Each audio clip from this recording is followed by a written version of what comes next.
Hello, this is Catherine Dubberly, the Answer Lady. Today I'm going to clean up my dingy knitting machine bed. I'm working on an old artisan machine that I've had since it was new, but so many people are buying secondhand machines and restoring machines that have been under the bed that this can be useful whether the dinginess occurred on your watch or not.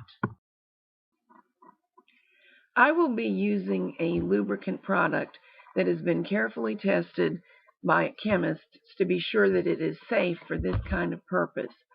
I want to give you a quick caution. There are quite a few good chemical solvents that are great for some purposes but not for knitting machines, because our knitting machines contain a number of materials. So whatever you choose to use to clean up your needle bed, be certain that you have considered it carefully. It's best to get advice from other knitters. People do tend to have very strong personal opinions on the matter based on their experience and sometimes just based on hearsay. And I am not a chemist, but I will say pick carefully and you stick with what works for you and don't take unnecessary risks because some of our machines are irreplaceable.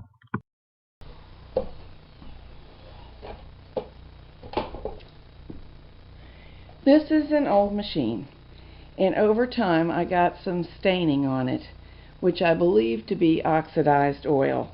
It'll happen if you don't pay close attention, and I confess I wasn't watching carefully enough. So here's what I'm doing about it. It's working very well. This is my oil. Let's turn it so you can see it. I have written about this on my website because it was offered to us by a purveyor that serves my husband at work. He's a professional mechanic. And he put my issues with knitting machines in front of her. And this is what she suggested and sent me some samples. And I am grateful. It is working great. So you can read about it on my blog. But here's what I'm doing. Normally after spraying, I let it sit a good little bit to maximize the usefulness of the chemical. This area I've already worked on. Now I'm using a pot scrubber on the next area. Steel wool works super, but there's not much of a way to keep the steel wool from making its little filings go into the works of your machine, which I feel like is bad enough. It's worth working a little hard with the nylon scrubber. And you can see it's getting less. Let's wipe the area I've worked on down with a paper towel. Oh, look at the improvement. Now I'm going to push the needles up.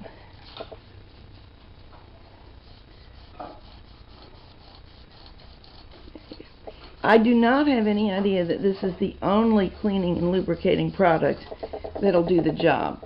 So if you have one that you like, especially if it has both solvent and lubricating properties, go ahead and try yours. But look at that, several inches more of beautiful clean bed.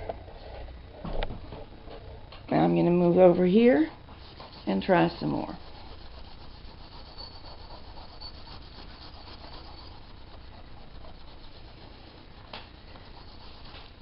Ideally, I would have completely prevented it, the oxidation that is, by using a cleaning lubricant frequently enough and by covering the machine every minute it wasn't in use. Even so, this can happen, but I admit I probably have not been perfect in this regard. Happily, our machines are restorable. If you have a dirty knitting bed, time to get to work. Get that greasy, dingy buildup off. Happy knitting, and bye now.